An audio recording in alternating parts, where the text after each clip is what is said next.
And here we see the New South Wales Police motorcycles. They're in a V formation, and they're followed by the police on a more traditional mode of transport, the horseback. And the police leader today is Inspector Sally Rogers, who's riding Troop Horse Navajo. Inspector Rogers holds the position of officer in charge. Riding with Inspector Rogers is Sergeant Melinda Murray. She's riding Troop Horse Prince.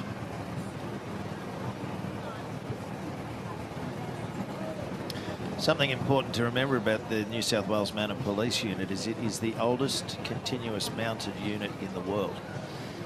The unit was formed initially in 1825.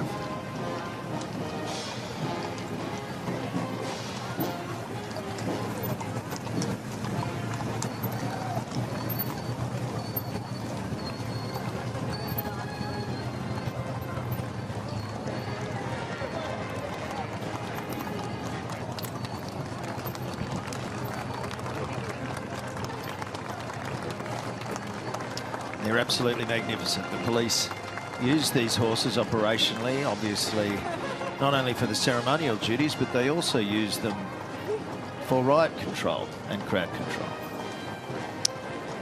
Coming up behind the police, we can see our march leader. It is our Governor of New South Wales, Her Excellency, the Honourable Margaret Beazley. She's the 39th Governor of New South Wales. Fabulous to have you here this morning, ma'am, and hopefully you've got a clear path on the road. And here we've got our World War II veterans. It's wonderful that we can still get these guys and ladies out there so that we can honour their service.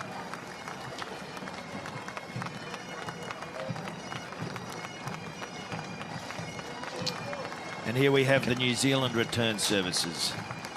That's right, they're being led today by Air Commodore Nick Osborne with the Royal Australian Air Force, who joined the RAF in 2002, having previously served 20 years in the Royal New Zealand Air Force as a fast jet pilot with over 4,500 hours in jets during his career. He's still serving today up at Headquarters Air Command at RAF Base Glenbrook. The New Zealand contingent have been marching since the first ANZAC Day march in Sydney after World War II, and have used the same banner template ever since, as well as the New Zealand flag.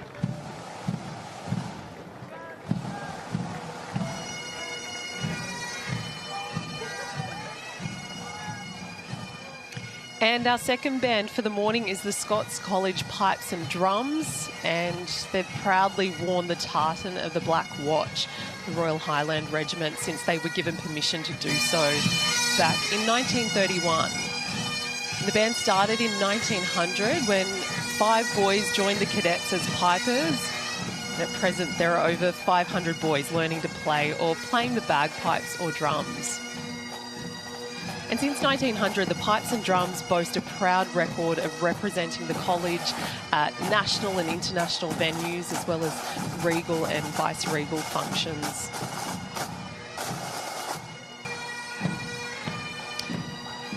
The band is being followed by the Australian National Flag contingent. These are 200 flags carried by tri-service cadets from the Australian Navy Cadets, the Australian Army Cadets and the Australian Air Force Cadets. A decision was made some years ago that a massed flag contingent should lead the march every year. The flags have been displayed wherever Australian troops have been deployed. And while we're on the subject of flags, a shout out to the posties who have been busy handing flags out to the people lining the streets here today. It's great to see them all. It certainly brings more colour to the sidelines of the parade, Carl.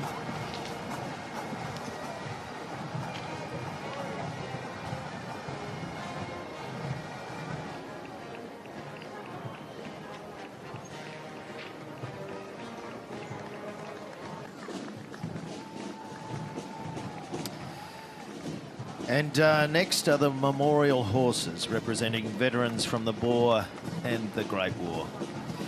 These riderless horses have boots reversed in the stirrups, symbolising the fallen soldiers who did not return home. And the 1st Light Horse Regiment AAF was raised in New South Wales on August 11, 1914, and embarked from Sydney on October 20, 1914. They fought at Gallipoli from May 12 to the evacuation on December 20, 1915.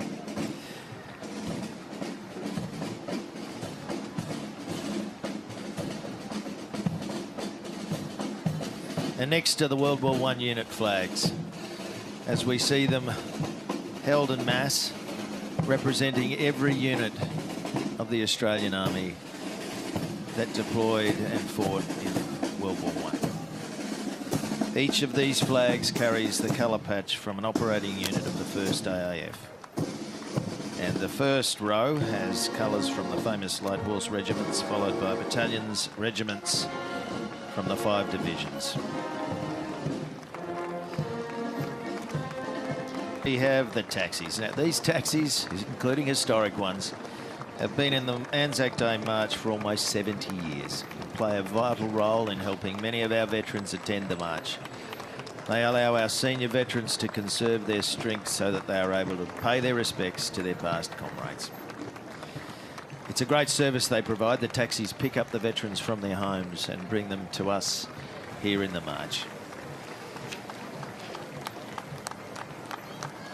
And this year holds a special significance as it marks 2 decades since the RSL cab's vintage vehicles first attended the march. And don't they look fantastic?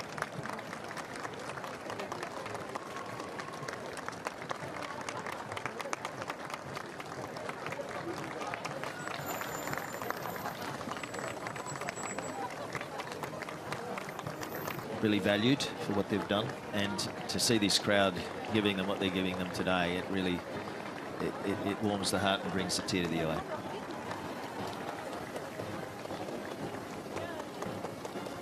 Bit of luck, these taxis might take them straight down to the RSL.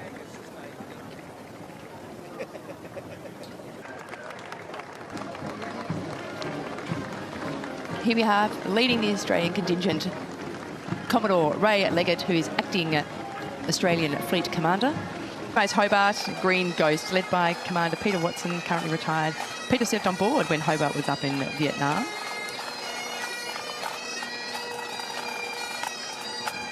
The stern of Hobart, Warship Brisbane Association, led by their patron, Captain Ralph Dirtridge, and their president, Captain Jeff Cole.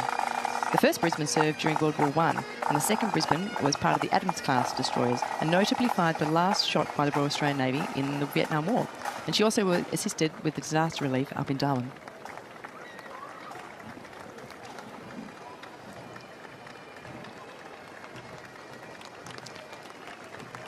But I didn't need to read the banner for this. I can tell from the physique, here comes the divers. This is the Clearance Diving Association. Fit, fine officers and sailors. These are specialist Navy divers who carry out mine clearance operations and disposal of explosive ordnance.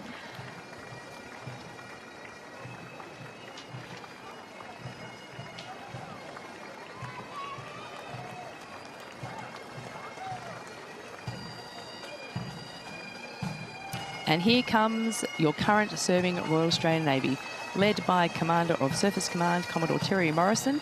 And would you believe that's his daughter out the front on the life ring, who herself is a Navy cadet over at TS Sydney.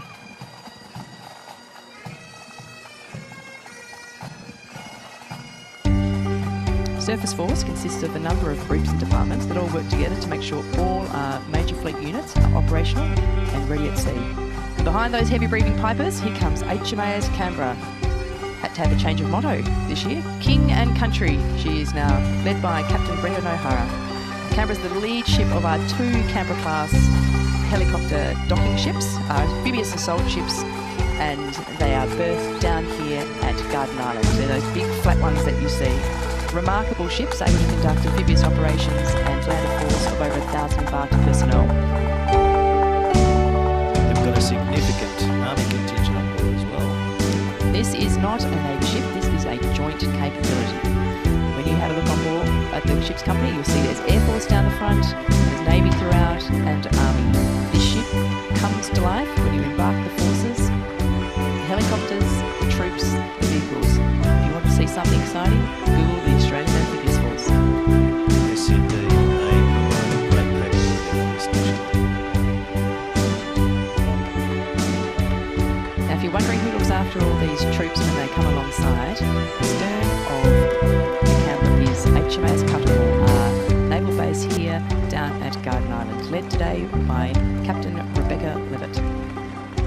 Cuttable administer every sailor who is not posted to a ship or an establishment within the Sydney region, so it ends up around 700 personnel. Cuttable was first commissioned on the 1st of January in 1943 and was named after the Sydney ferry Cuttable.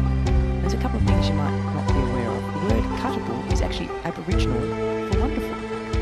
And also, Cuttable was originally named after HMAS Penguin at the outbreak of the Second World War. It was renamed Cuttable in memory of the sailors who were killed during the Japanese midget submarine attack.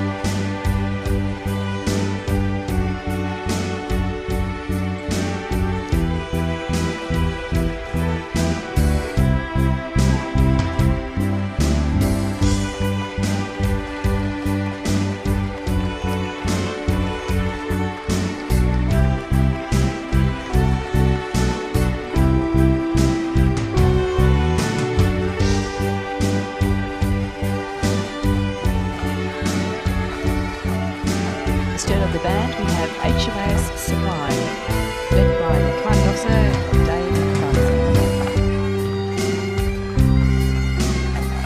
Supply is one of our new replenishment ships. You'll see her down at Garden Island, and she has a sister ship. They keep us underway at sea, and having a replenishment capability at sea makes us a world-class navy.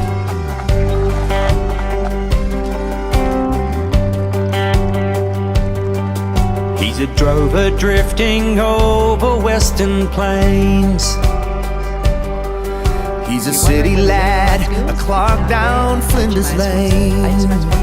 Captain Aaron Scott. They're in the trenches at Lone Pine and on the Flanders firing line.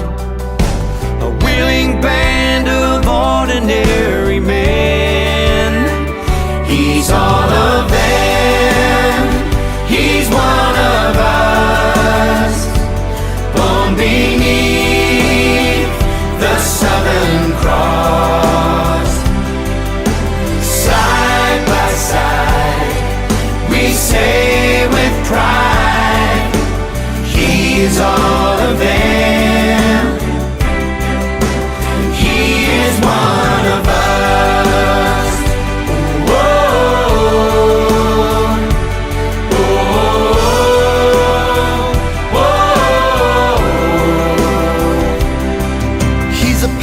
On a midnight bombing raid, he's an able seaman on the Armadale. She's a nurse in Vietnam. They're on patrol in Oriscam. Sons and daughters rising to the call. She's all of them.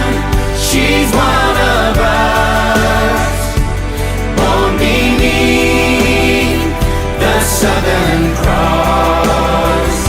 Oh, side by side, we say with pride, she is all of them. She is one of us.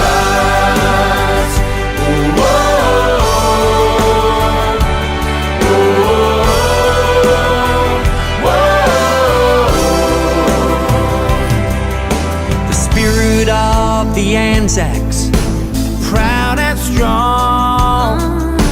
Spirit of the ANZACs will live on and on and on. He's all of them. He's one of us, born beneath the Southern Cross.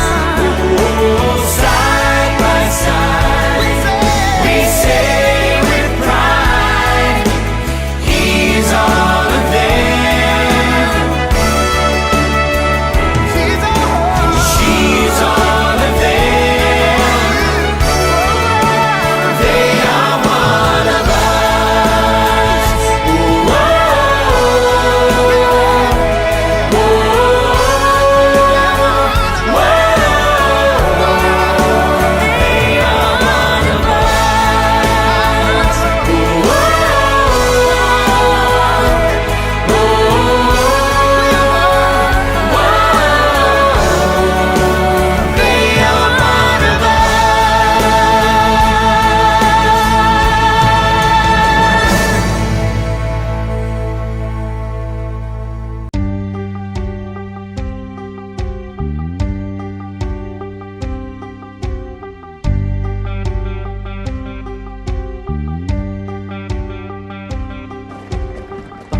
the second, third field workshops. Some might say that's back in the rear with the gear, but absolutely they're doing the repairing and recovering all our equipment to keep us fighting.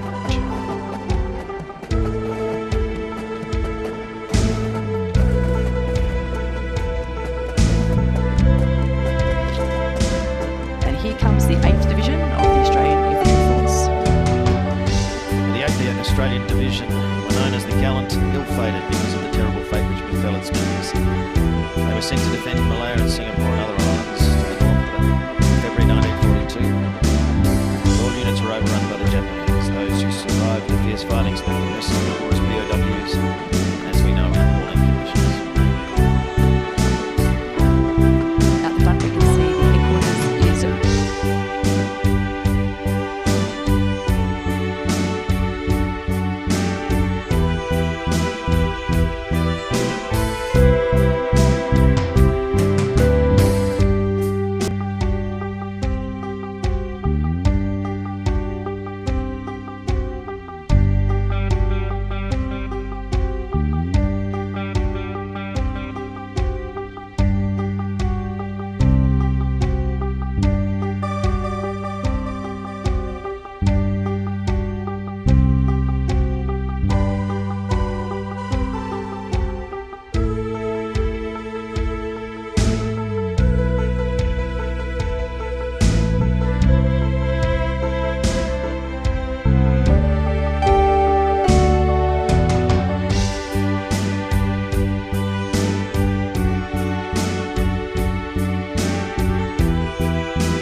He's a drover drifting over western plains. He's a city lad, a clock down Flinders Lane. They're in the trenches at Lone Pine and on the Flanders firing line. A willing band of ordinary men. He's all of them, he's one of us, born beneath the Southern Cross. And here we have the 35th Side by side, we say with pride, he's all this of conducted an them. amphibious landing on the coast of New Britain in 1945. He is one of us. They were the last battalion to engage the Japanese on the Mount Johns near the Marbella River.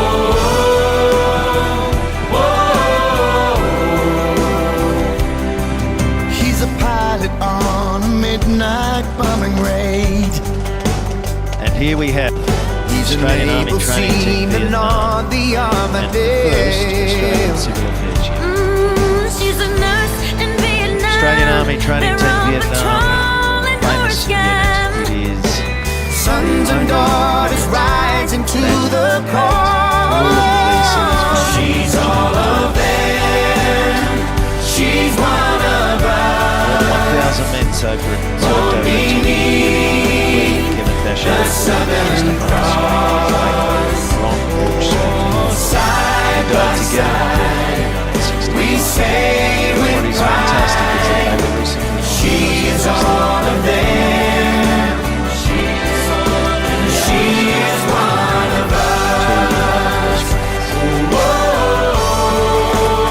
Total of 33 of the Australian Army,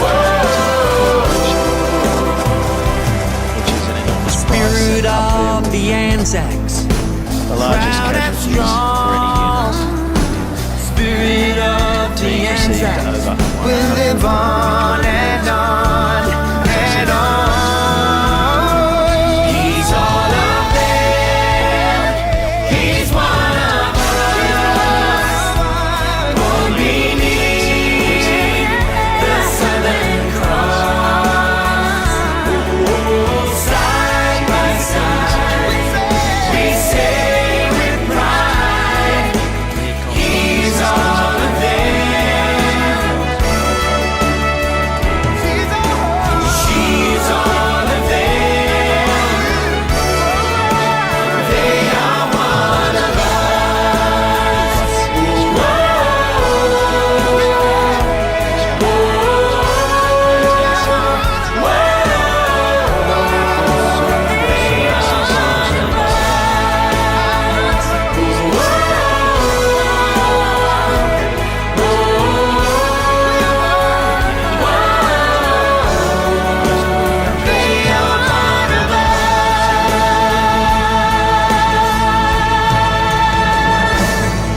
Members of the 1st Regiment, Royal Australian Artillery.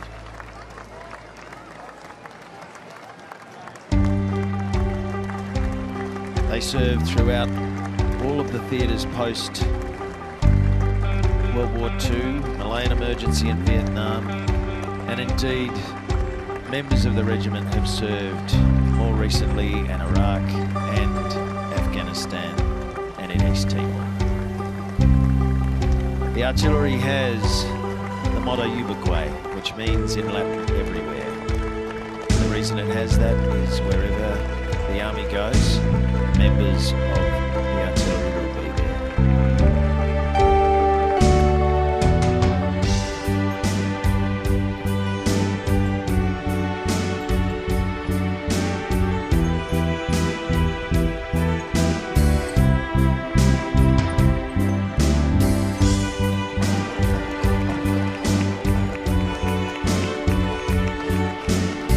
And there we have the 7th Field Regiment Royal Australian Artillery Association and the banner of the 3rd Division Artillery, Australian Imperial Force, marching together side by side.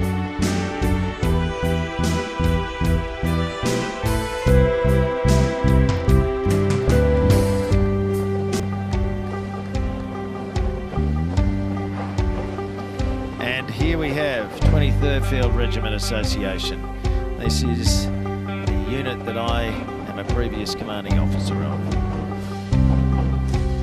As I said earlier, 23 Field Regiment was formed out of the 2nd, 3rd Anti-Tank Regiment of 7th, the 9th Division that took part in World War II.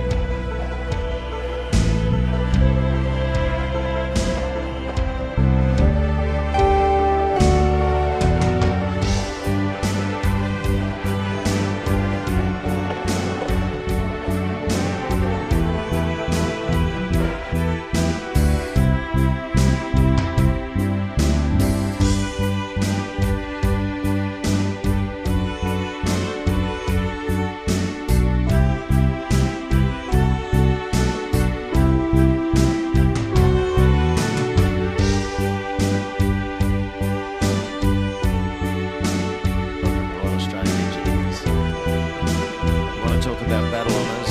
Look at those.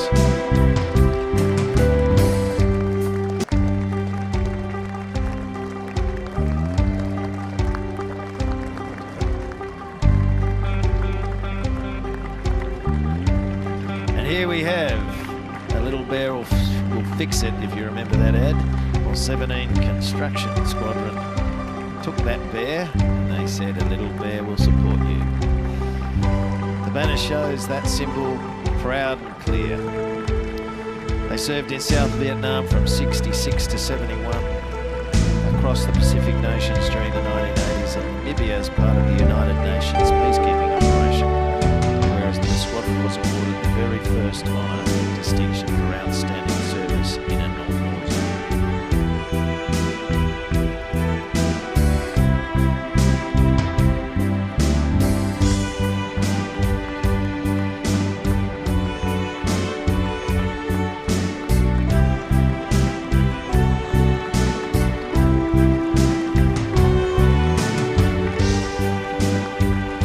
South Wales Sappers Association, led by the President, Major Brian Malouf, who currently serves as a reservist in the Royal Australian Army Medical.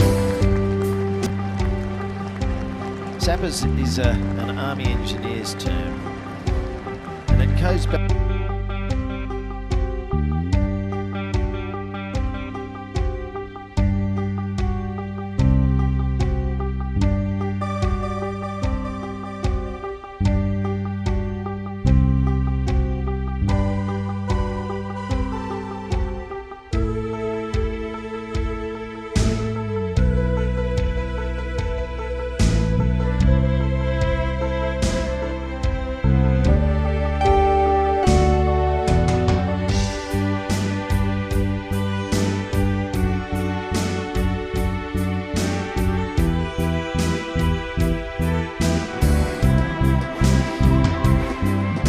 Here we have the Royal Australian Signals Association. The banner today is being carried by 142 Signal Squadron based at Dundas and in Holsworthy, and shows the many areas of operations the Corps has been involved in since World War II. New South Wales signal units have links right back to the First and Second World Wars, as well as the Korean, Malayan and Vietnam conflicts. The Corps has done and always will do, and indeed today makes a significant contribution. If you can't communicate, you can't operate.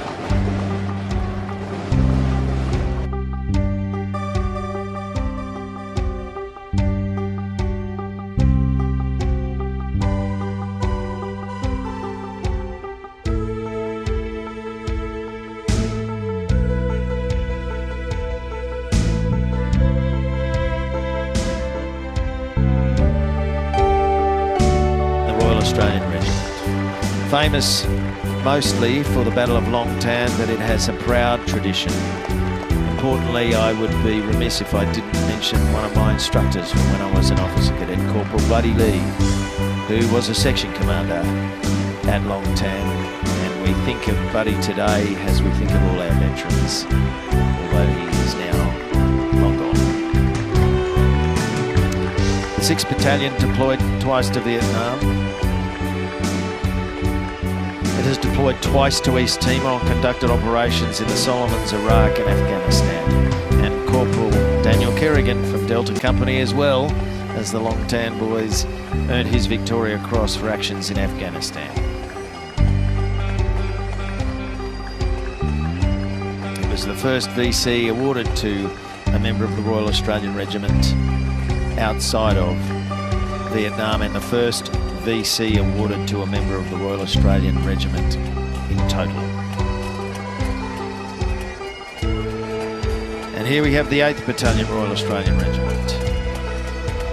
The battalion was raised in 1966 and initially served for 18 months in Malaysia as part of the peacekeeping force. It deployed to Vietnam in November 1969 and conducted successful patrols in the Long Hai area, and received the Vietnamese Meritorious Unit Commendation, Cross of Gallantry with Palm for this service. Operations. Former Governor-General Sir Peter Cosgrove was awarded the Military Cross while serving with the battalion in Vietnam. And he is there on screen right now, marching with the battalion in its ranks, as he always does. Probably right next to members of his own platoon. 8 Battalion Royal Australian Regiment, 9 Battalion Royal Australian Regiment are now combined as the 8-9 Royal Australian Regiment, based in Brisbane.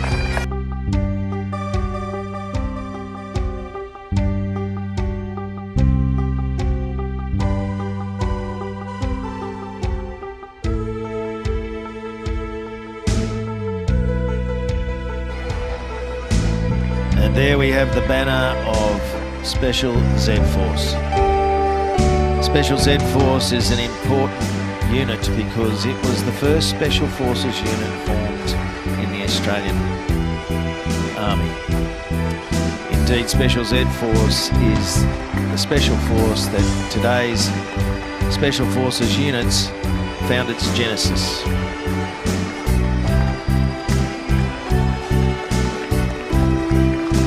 And then we have the 1st Commando Association.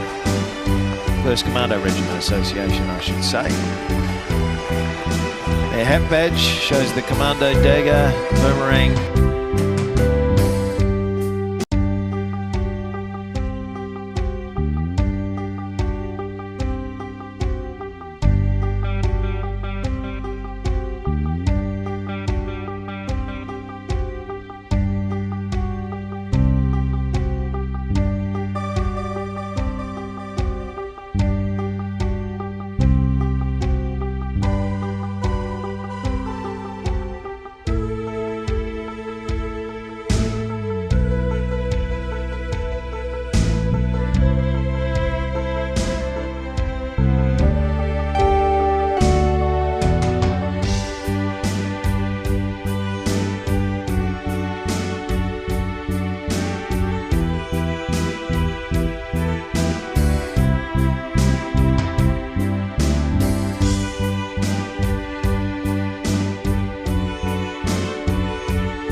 He's a drover drifting over western plains. He's a city lad, a clog down Flinders Lane. They're in the trenches at Lone Pine and on the Flanders firing line. A wheeling band of ordinary men. He's all of them, he's one of us, born beneath the Southern Cross. Side by side, we say with pride, he's all of them, he is one of us. Whoa, whoa, whoa. He's a pilot on a midnight bombing raid. He's an able seaman on the Armadale. She's a nurse in Vietnam. They're on patrol in Oriscam. Sons and daughters rising to the call. She's all of them, she's one of us, born beneath the Southern Cross. Oh, side by side, we say with pride, she is all of them, she is one of us. Whoa,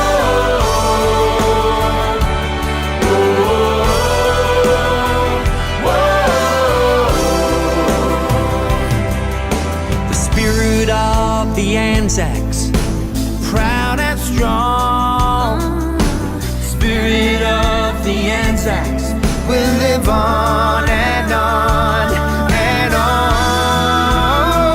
He's all of them, he's one of us, born beneath the Southern Cross.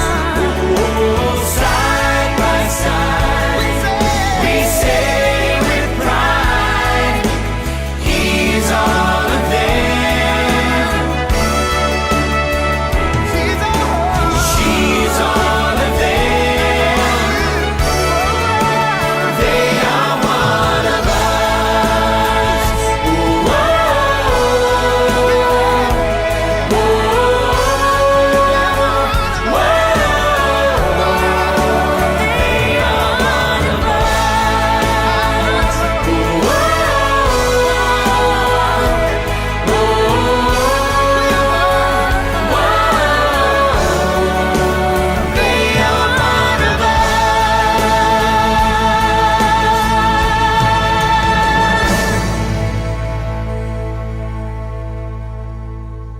The Scots College Old Boys Pipe Band, and which was formed and had its first appearance as part of the 1993 centenary celebrations of the Scots College. Old boy pipers and drummers, numbering in the hundreds, descended upon the college for a gathering to mark the occasion. And the band's first Sydney ANZAC Day March was in 1996, and it's been in attendance every year since.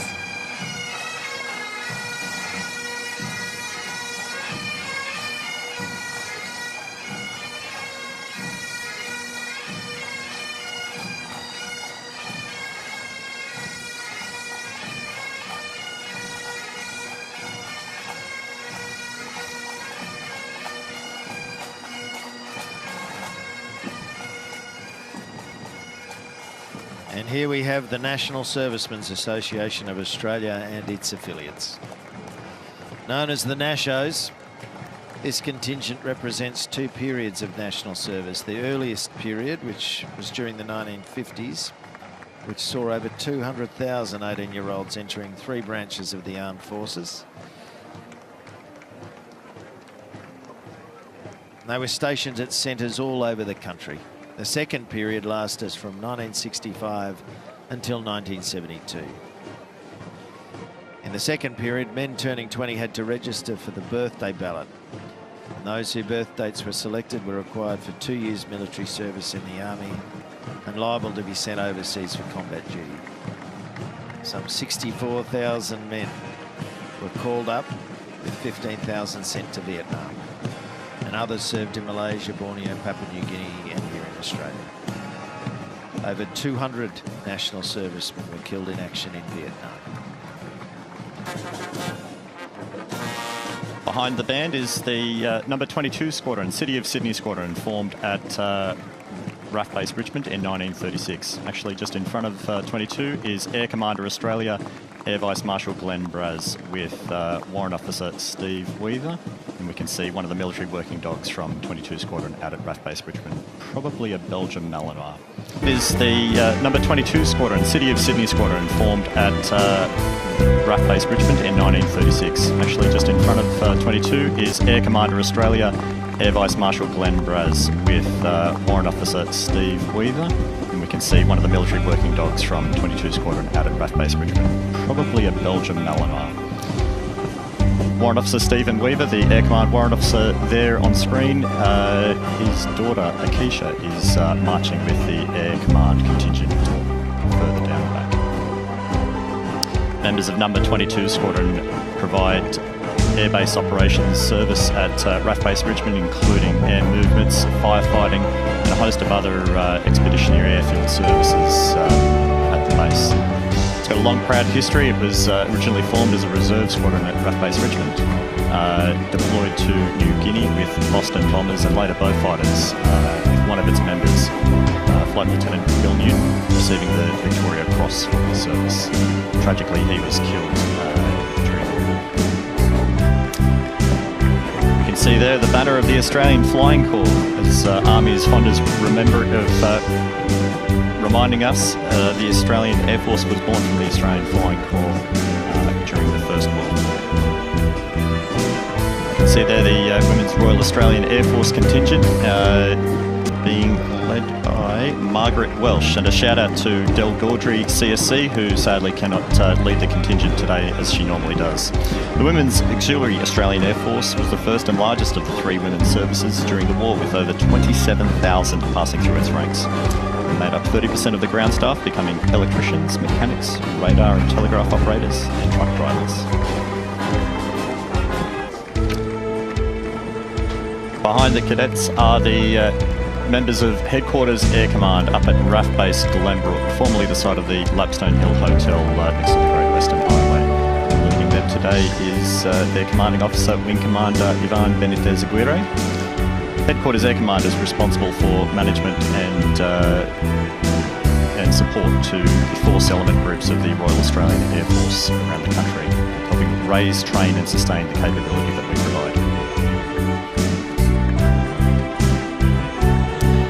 behind Air Command, arguably one of the hardest working squadrons in the Royal Australian Air Force. It's number 37 Squadron, which flies the C-130 Hercules out of RAF Base Richmond. We can see their past members and their association being led by Flight Lieutenant Al Harris, who was a loadmaster with the squadron, and one of the members who participated in the support to Cyclone Tracy 50 years ago.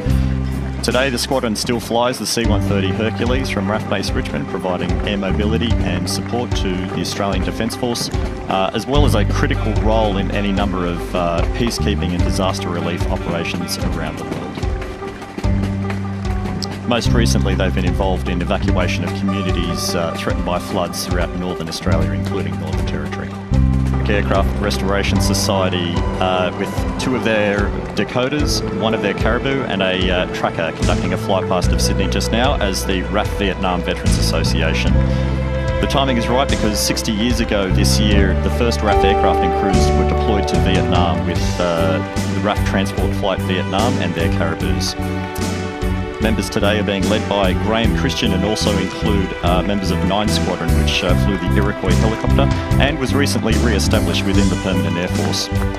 They're also joined by number 1 Operational Support Unit members and number 2 Squadron, which operated to Canberra, and detachments from number 36 Squadron and 37 Squadron, which flew the Hercules to Vietnam. Number 3 Squadron, a unit with a very strong connection to Sydney through its operations from Richmond from 1925 to 1940 rather, when it deployed on action to the Second World War, serving throughout the Middle East and into North Africa and Italy. It was one of the most successful squadrons within that theatre during the war. Subsequent to them, 3 Squadron has served in Malaysia, but spent much of its time at RAF Base Williamtown, where it continues to serve today. There he is, Bruce Robertson of number 30 Squadron Association, who I believe is 102 this year. I might have to get that checked. Bruce Robertson was a wireless operator who actually listened to the Morse code signals from the Japanese submarine attack in Sydney Harbour in 1941 rather. He later went on to New Guinea to serve with number 30 Squadron as a wireless operator, listening to the Battle of the Bismarck Sea as it played out with Australian, American against Japanese convoys. See there the banner of the Spitfire Association, and I'm going to have a sharp eye out for, that's him, Jock Castles. Jock served with, funnily enough, served with the Royal Australian Air Force during the Vietnam War, flying Caribous. Prior to this, he served with the Royal Air Force during the Second World War. He learned to fly Spitfires from Neville Duke, a famous ace pilot with the Royal Air Force, and later became a test pilot. Jock unfortunately was shot down by a Focke-Wulf over Italy in 1944 and spent the remainder of the war within the Stalag Luft 3 prison camp. Following them are number 77 Squadron, based at RAF Base Williamtown and led today by Wing Commander Paul Simmons. 77 likewise served during the Second World War, but perhaps best known for its service during the Korean War. The squadron was part of the British Commonwealth Occupation Force in Japan, from where it conducted operations over Korea with the Mustang and later re-equipped with the Meteor jet fighter.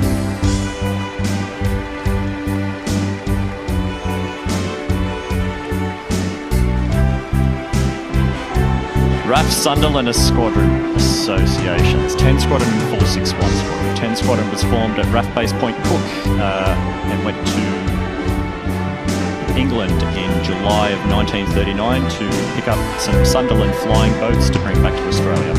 Whilst they were there, war was declared in Europe and the squadron would remain in England with RAF Coastal Command for the next 6 years. During their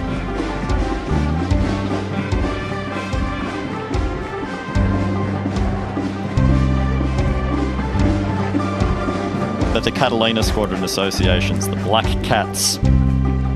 Throughout the war in the Pacific, Australian crews flying Catalina flying boats conducted reconnaissance missions against Japanese shipping, as well as a number of attacks to harass and deter their ships from throughout the Pacific.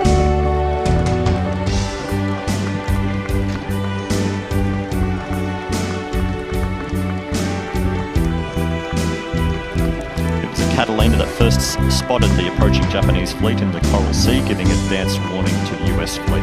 The Cats flew night bombing raids, mined enemy harbours, performed reconnaissance and rescue missions, and dropped agents behind enemy lines.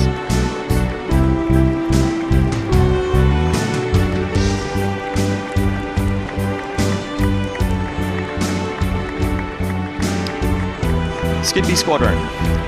Members of civilian aircrew and members of Qantas who were part of official military transport duties throughout the Vietnam War. More than 600 Boeing 707 military charters were flown during the Vietnam War to carry Australian servicemen to that conflict and bring them home.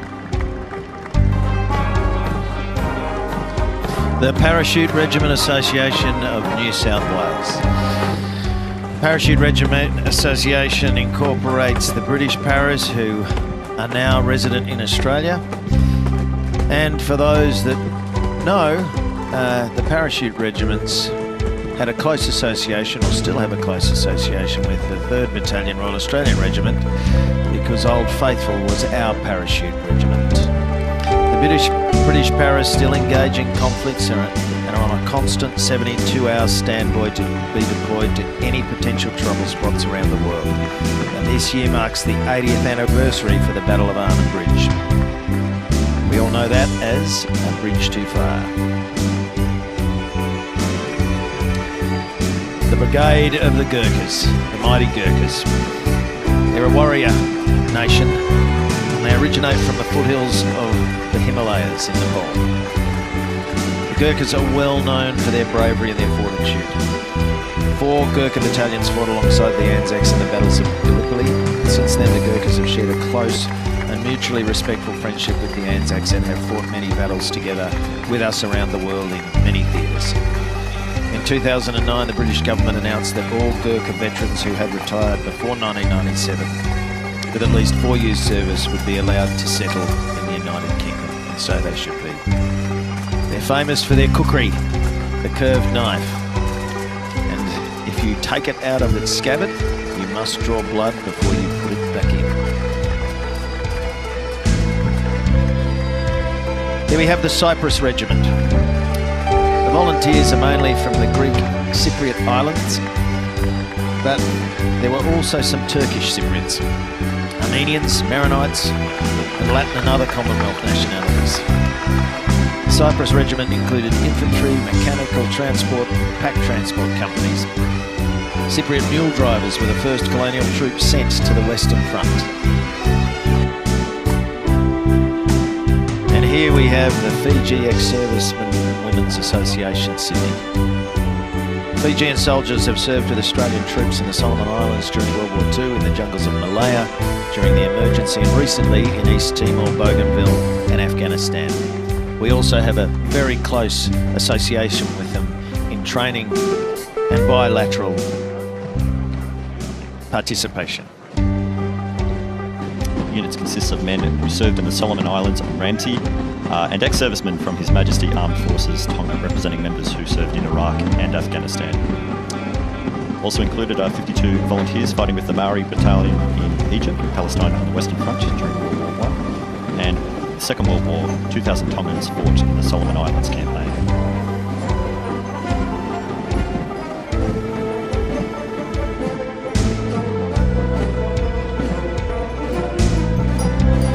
Here we have the entertainers and war correspondents. The lead of the group is Mark Manley. The Forces entertainment includes civilian entertainers, comedians, singers, bands, and personalities from all around the entertainment industry. And they've gone into operational areas including Vietnam, Solomons, Timor-Leste, and all across the Middle East. The association was started by a small group of Vietnam entertainers, and they now invite other entertainers who have been to other theatres of war entertaining our troops to join them. And I certainly have been a beneficiary of having Kylie, Johnny Farnham, Killing, Hiding, Living End, all coming over and seeing us from Rover and Tim. And there's little Paddy Amphlett. She was there singing as the Battle of Longtan began. Also with the Forces Entertainment are the Australian War Correspondents and Military Public Affairs Association, led by Lieutenant Colonel Bill Pickering, retired.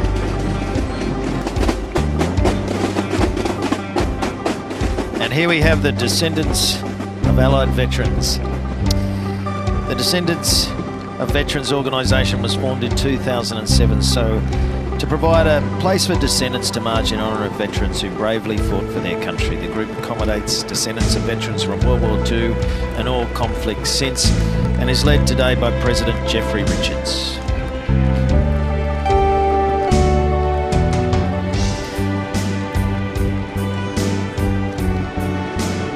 Here we have the 9th Australian Field Ambulance, AIF, New Guinea. The 9th Australian Field Ambulance, like all the field ambulances that we have seen today, provide that immediate triage and care of the battle casualties. We're continuing to see the descendants of veterans from across all battalions areas.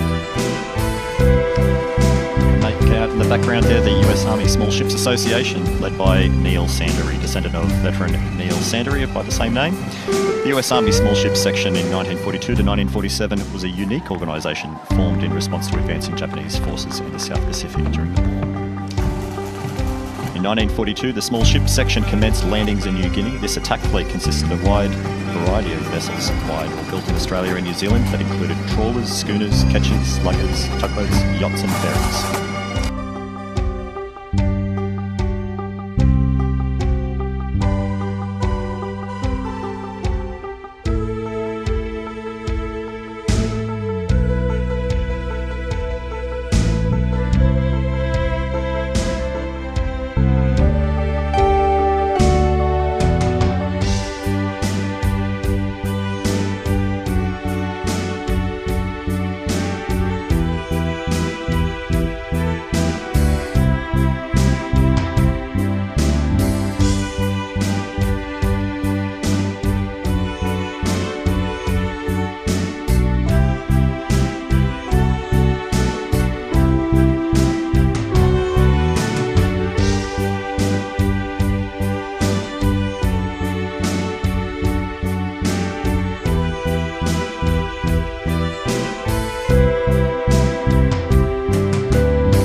right at the back, we have our SES marshals marching in their distinctive orange uniforms. The volunteers from the SES have been very busy since well before the crack of dawn this morning. Not only setting up for the dawn service, but then assisting setting up for the march, assisting our veterans and organising participants, and making sure we're all safe today. The SES is the most widely used rescue and public safety organisation in New South Wales. Quite a number of them wearing medals as veterans or even current serving medals as well. Very common to find those who have served in uniform transfer across the SES. And now finally, Oh, look, it's just been so wonderful today to see everybody